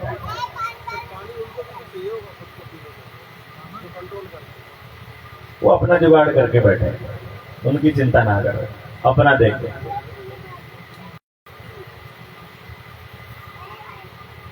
सब कुछ उनके पास है तो वो वहीं पर रहते हैं जहां पे सब कुछ है। वहां तो आसमान में कोई केमिकल भी नहीं छिड़का जाता, वहां तो उनके एरिया के ऊपर से तो जहाज भी जाने अलाउड नहीं है, वहां तो कोई बिजली की भी जरूरत नहीं है। ऑर्गेनिक उनका तो, हमारा एक साथी था, मैं आपको बताता हूँ हकीकत। पंजाब में ट्रेनिंग में गया हुआ था, तो वहां एक किसान पुत्र है, वो नंदी के मतलब संवर्धन पे काम करते हैं। बेसिकली वो गौ संवर्धन पे ही काम करते हैं लगातार। वो बोले कि मैं रशिया में था और मेरी एक मित्र थी, मैं उसके घर चला गया, वो काफी अमीर मित्र थी। तो उनके घर में जो रोटी बनी, बोला वो रोटी एक अलग ही स्वाद था उसका, गजब का टेस्ट था। मैंने उससे पूछा कि ये जो रोटी है ये कौन से आटे की है? ये बोले कि ये असली बीज है हमारा पुराना, जो भारत में होता था पहले, सिर्फ पारंपरिक, हमने भारत से खत्म कर दिया, लेकिन यहां पर हम उसको बीज को ले आए। अब भारत के लोगों को अपना जीएमओ खिला रहे हैं हम, वहां के लोग हमारे वाला खाते हैं और हम असली उनका वाला खाते हैं। उसका दिमाग खनका और फिर उसने उन सारे की सारी व्यवस्थाओं को देखा उसके घर की, और तब उसने निर्णय लिया कि अब मैं वापस जाकर अपने भारत में दोबारा से बीज बचाने का काम करूंगा। तब वो रशिया छोड़ करके वापस आया और 10 साल से वो लगा हुआ है। सरकारों की नजर में आया हुआ है, सरकार हर वो कोशिश कर रही है कि तुम्हारी सारी गायों को, जितनी भी गायें हैं सबको टीके लगवाओ, सबको इस बीमारी के भी लगवाओ, इस बीमारी के भी लगवाओ, सरकार कोशिश कर रही है तुमको हम पैसा देंगे, एक एक नंदी का तुमको 2-2 लाख 5-5 लाख देंगे, तुम हमको दे दो, किसी भी तरह से वो असली बीज नष्ट हो जाए, वो ऐसा प्लान कर रहे हैं। सर वो ऐसा इसलिए कर रहे हैं कि 80% आबादी खत्म हो जाएगी। वो ऐसा इसलिए कर रहे हैं कि ओरिजिनलिटी खत्म हो जाए, क्योंकि ओरिजिनल आदमी अपनी आवाज बुलंद कर सकता है, जीएमओ अपनी आवाज बुलंद नहीं कर सकता। जेनेटिकली मॉडिफाइड आदमी अगर होगा, अगर कोई पेड़ है या कोई पशु है, तो उसके जीन में उन्होंने कौन सा बदलाव किया है उनको पता है।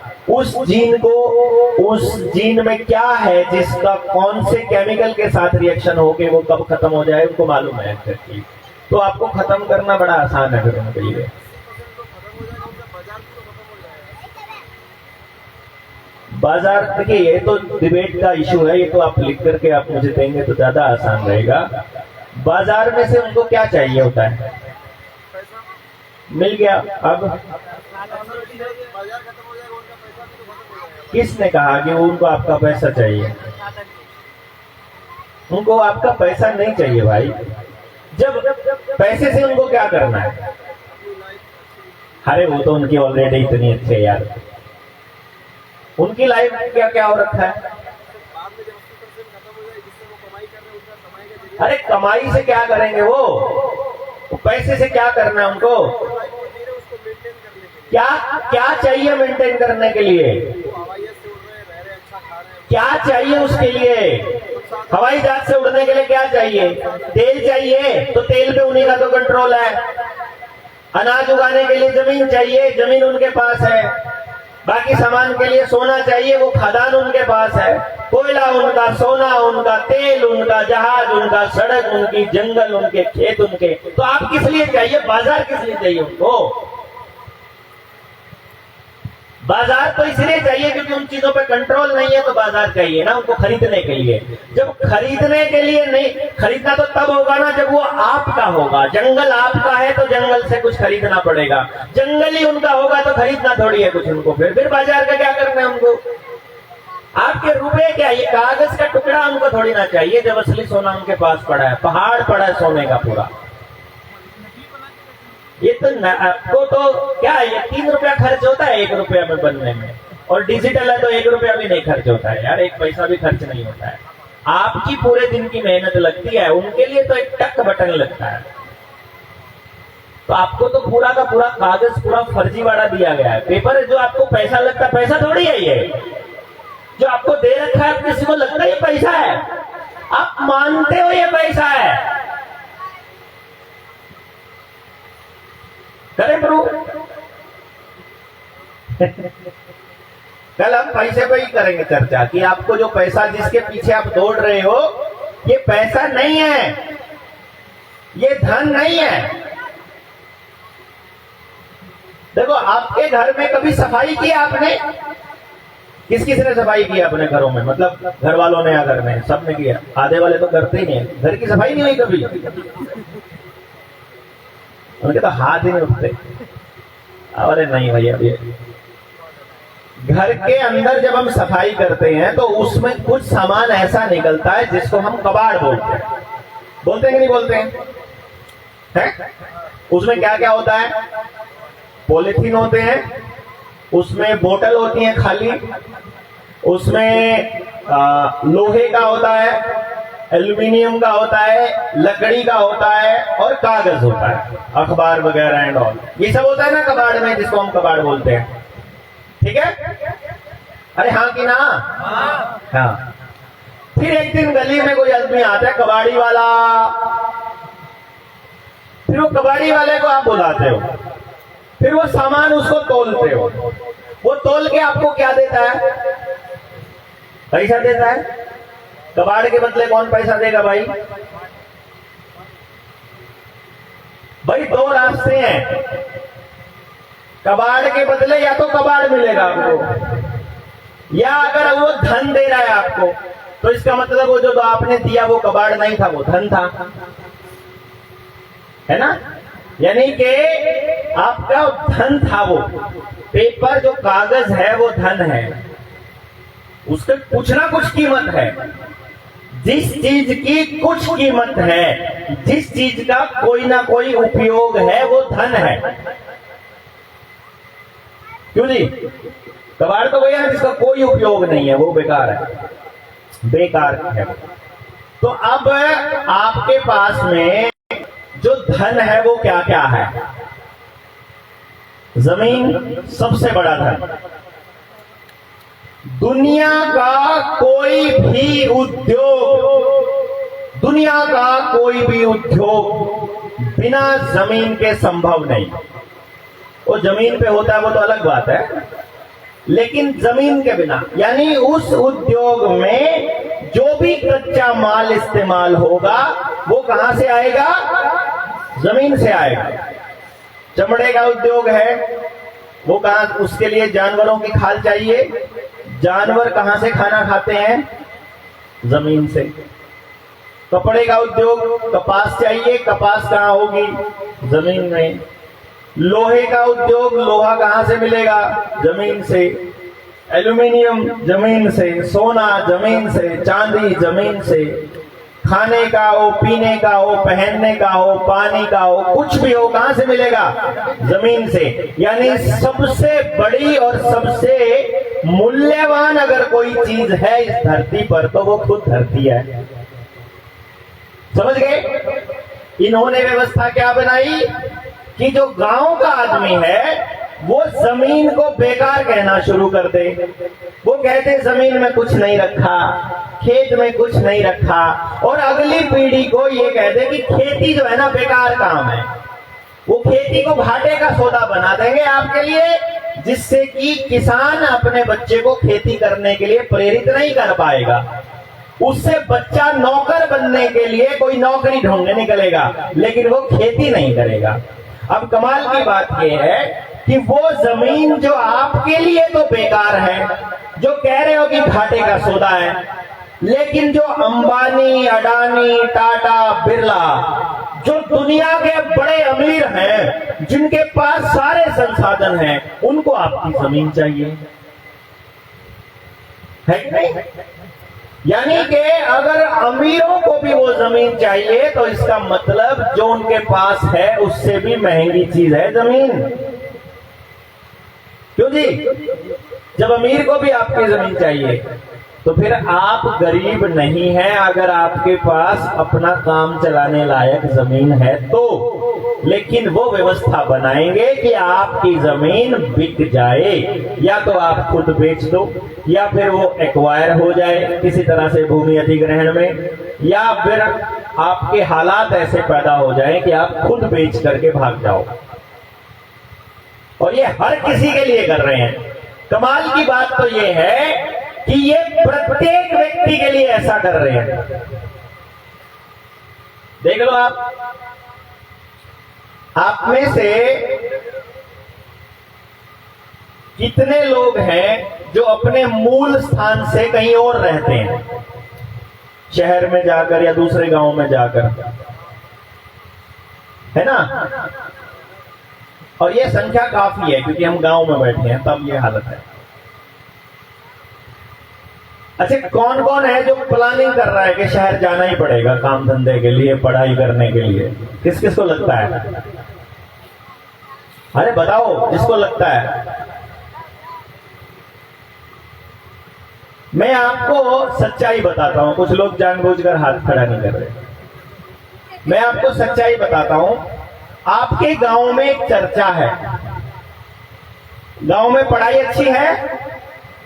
नहीं है, तो पढ़ने के लिए कहां जाना पड़ेगा? शहर। अच्छा, अस्पताल या फिर मेडिकल फैसिलिटी गांव में अच्छी है? नहीं है, तो कहां जाना पड़ेगा? शहर। पढ़ने के लिए भी शहर, हेल्थ के लिए भी शहर। काम करने के लिए बाजार यानी दुकानदारी अगर करनी है, कोई सामान लेके बेचना है, गांव बेटर है कि शहर? शहर है ना?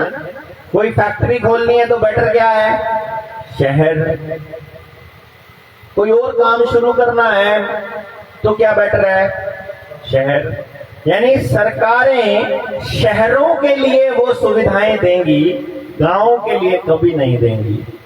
और वो ये चाहेगी कि गांव का आदमी हर रोज सुबह उठे और शहर भागे, फिर सारा दिन लगा के वापस गांव में आए। या तो ये दिनचर्या हो, या फिर जिस व्यक्ति को लगता हो कि सारा दिन वहां लग जाता है, आने आने में बहुत समय लगता है, एक काम करते हैं, शहर में शिफ्ट हो जाते हैं, बच्चों को वहीं पढ़ा लेंगे और बच्चों की फैसिलिटी भी ठीक है, बच्चों को ठीक ठाक पढ़ाई मिल जाएगी, और फिर मियाँ बीवी गांव छोड़ करके शहर में शिफ्ट हो जाते हैं। होता है कि जिसके पास थोड़ी सी भी समझ या थोड़ा सा भी पैसा है, वो गांव छोड़कर शहर शिफ्ट होकर अपने आप को ज्ञानी साबित करने में लगा है कि मैं समझदार हूं, है कि नहीं।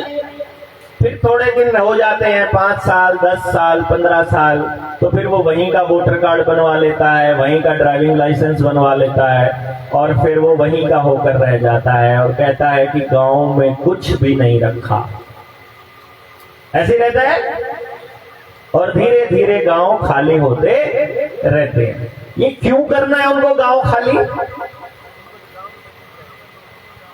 क्योंकि एक बात आप अपने दिमाग में बिठा लीजिए, ये आपको जिंदगी भर काम आने वाली बात है। यदि आप उसी जगह पर रहते हैं जहां आपके पिताजी का जन्म हुआ, जहां आपके दादा जन्मे थे, यानी आपकी वंशावली का रिकॉर्ड अगर आपके पास है और आप वहीं पर रह रहे हो जो आपकी मूल जगह है, तो आप इस धरती के मालिक हो। और यदि आप अपनी जगह छोड़कर कहीं और जगह गए हो, तो आप इस देश में रिफ्यूजी माने जाओगे, शरणार्थी माने जाओगे।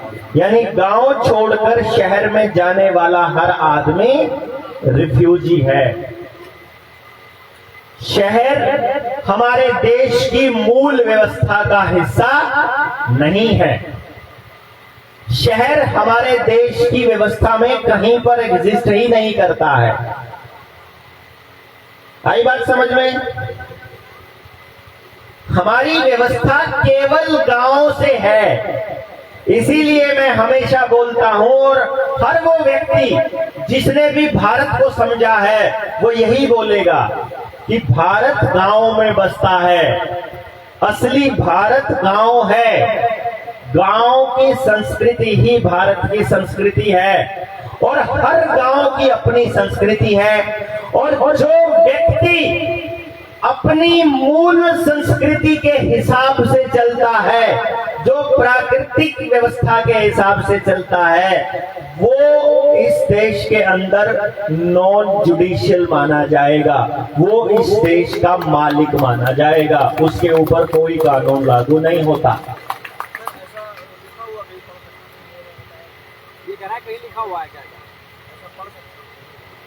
देंगे, पढ़ा हुआ लिखा हुआ भी देंगे।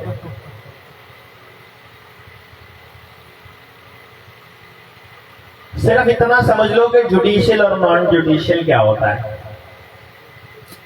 और चूंकि आप मध्य प्रदेश में हो, तो यहाँ आसपास में ट्राइबल इलाका भी है क्या? कबीले भी हैं क्या? भील हैं इधर, है ना? आप जाइए, उनके पास कोई पेपर नहीं मिलेगा और उनके ऊपर कोई कानून लागू नहीं होता है। कैसे नहीं लागू होता है? बस यही तो बता रहा हूं।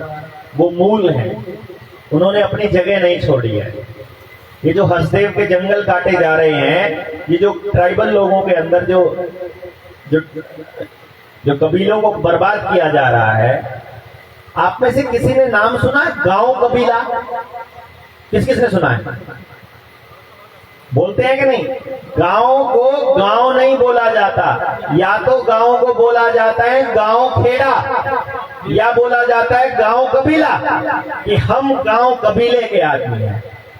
जो गांव का आदमी है वो ट्राइबल कल्चर का आदमी है, और ट्राइबल कल्चर का मतलब है गांव का अपना जंगल होगा, गांव का अपना पशुधन होगा, गांव की अपनी व्यवस्था होगी।